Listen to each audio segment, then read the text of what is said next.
नमस्कार आपण को स्वागत पुष्पा किचन विथ फैमिली को ये देखो मु आज आपण गोटे देसी वाला तरकारी नहीं आसी साग मुगर आपको केमती बनई आपण मैंने आगु को देखु भल लगे सब्सक्राइब कर दिंतु।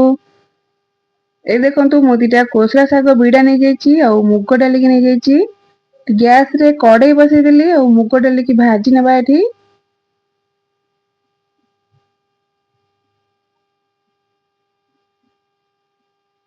ये देखो मुग डाली मोर भल भाव में भाजी होगा काढ़ी नवा।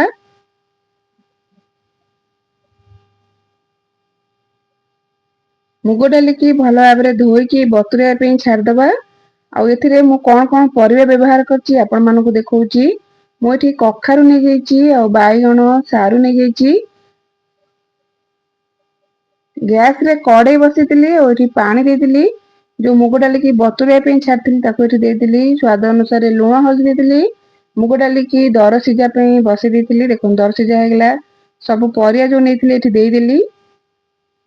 एठी परिबा सिझी गला डाली भी सिझी गला शाग जो कोसा शाग नेतिली काटिकी एठी देइदेली परिबा और कोसा शाग को सिझिया पे एठी छाड़दबा। जेहेतु ये बिना पियाज रसुण हेची आपण माने चाहिले ओसा बार रे करके खाई परिबे।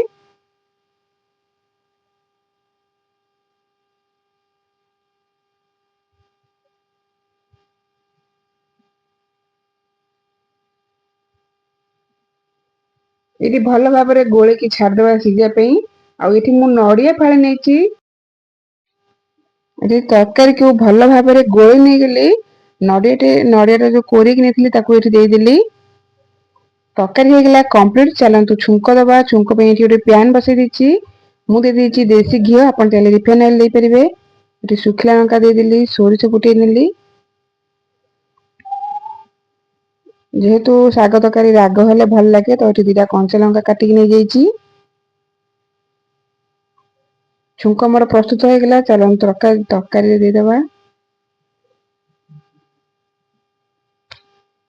एठी भल भाव में छुंकटा जो तरकारी देला परे गोळेई नबा ऊपर नड़िया दे दबा बनी गला हमर शाग तरकारी भल लागितले सब्सक्राइब करदेबे। रहली नमस्कार।